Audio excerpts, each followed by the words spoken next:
Hello guys, welcome back to my channel. আশা করছি তোমরা সবাই খুব ভালো আছো, আর আমি ভালো না থাকলেও বলবো ভালো আছি।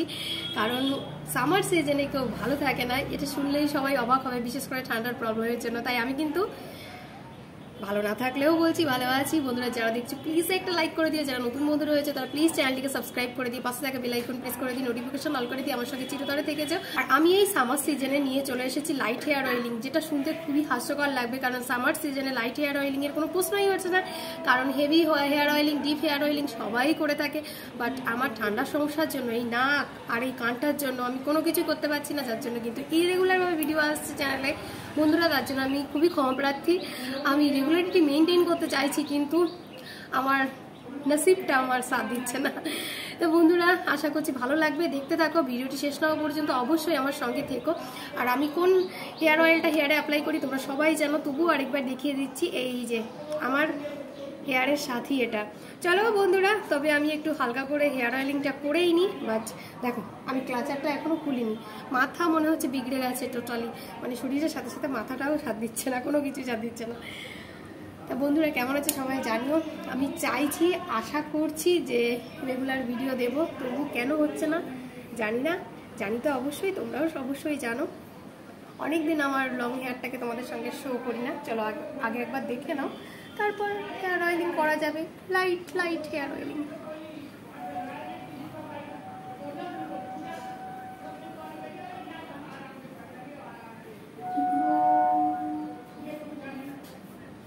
আর অ্যাট ফার্স্ট আমি ডিভাইড করে নেব হেয়ারটাকে দুটো পোর্শনে।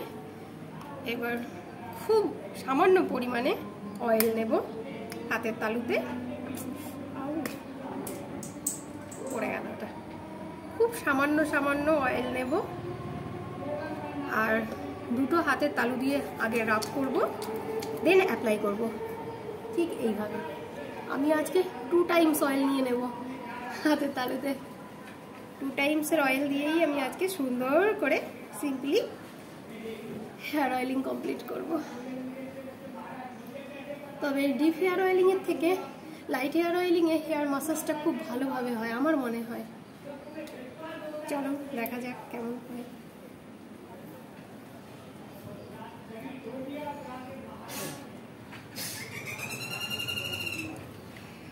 তোমাদের যাদের যাদের ঠান্ডার প্রবলেম নেই তারা সবাই হেভি হেয়ার অয়েলিংটা চেষ্টা করবে করার। এই সামার সিজনে হেয়ার অয়েলিং করা খুবই ভালো।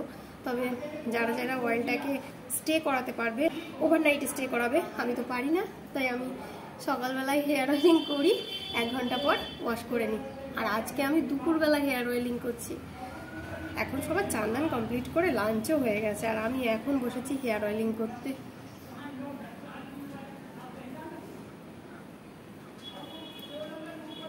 হেয়ারে অয়েল কম দাও আর বেশি দাও, মেইন ইম্পর্টেন্ট কথাটা হলো ভালোভাবে অ্যাপ্লাই করতে হবে অয়েলটাকে হেয়ারে। কম আর বেশি সেটা কোনো ফ্যাক্ট নয়, যেটুকুই দাও কিঞ্চিত দিলেও সুন্দর করে অ্যাপ্লাই করতে হবে। আমি কিন্তু একবার নিয়েছি, আর একবারে দেখো কতটা চিপচিপ করছে, দেখেছো? আসলে সুন্দর করে অ্যাপ্লাই করলে সব কিছুই সুন্দর হয়।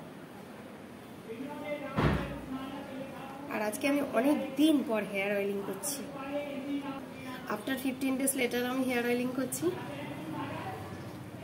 হলো এটা। এবার এই পোর্শনটা চলো আরেকবার নিয়ে নিই, এটুকুই ঠিক আছে।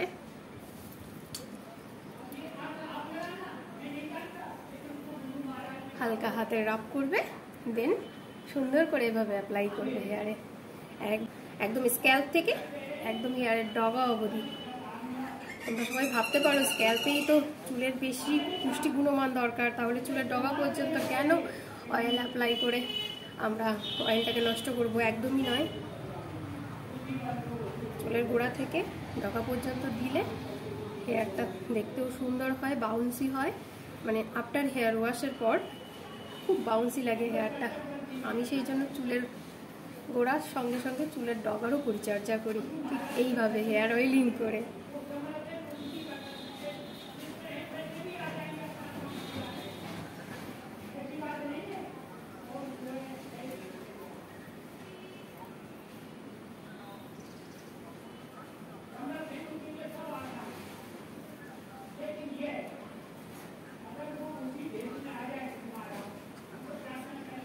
একটু কম্বিং শম্বিং হবে না কি করবো, দাঁড়াও আমি একটু কমটা নিয়ে আসি।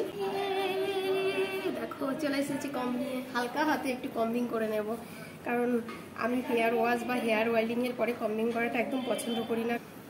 হেয়ার ফল হয় প্রচুর পরিমাণে, ওই জন্য আমি পছন্দ করি না হেয়ার অয়েলিং বা হেয়ার ওয়াশের পর কম্বিংটা। মানে হেয়ার ওয়াশিং বলতে কি, ভিজে হেয়ারে কখনো কম্বিং করা উচিত নয়। আর ভীষণ হেয়ার ফলিং প্রবলেমটা বেড়ে গেছে, অনেক সামার হেয়ার কেয়ার নিয়ে আসবো ভিডিও,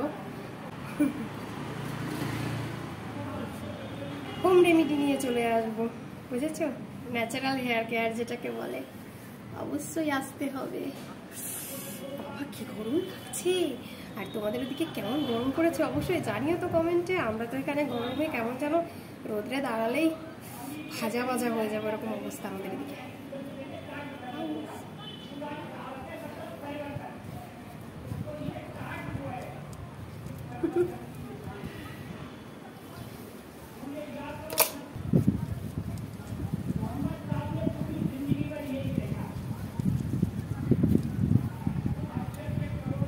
আমার মনে হয় কেমন যেন হেয়ারটা বাড়ছেই না, কি জানি কত বড় হয়েছে, তোমরাই দেখলে বুঝতে পারবে। আমার চোখে তো মনে হচ্ছে যেমন দেখেছিলাম 2 মাস আগে তেমন রয়েছে, 6 মাস আগে যেমন দেখেছিলাম তেমন রয়েছে, আমি বুঝতেই পারছি না। খুবই আমার হেয়ারটা একদম হাঁটু পর্যন্ত হবে, আমি সেই আশায় রয়েছি বন্ধুরা। এখনো 6 মাস হয়ে গেছে, হেয়ার ট্রিমিং করিনি কিন্তু, তোমাদের অনুরোধে হেয়ার ট্রিমিং এখন করবো না, তবে হেয়ার ট্রিমিং করলে হেয়ার গ্রোথ বেশি হয়, তাই হেয়ার ট্রিমিং করতে গিয়ে মাঝে মাঝে একটু বেশি কেটে ফেলি, ওই জন্য এখন কাটছি না, কদিন পরেই কাটবো। চলো একটা বান বানিয়ে নিই আমি, দাঁড়াও। আচ্ছা কি বলে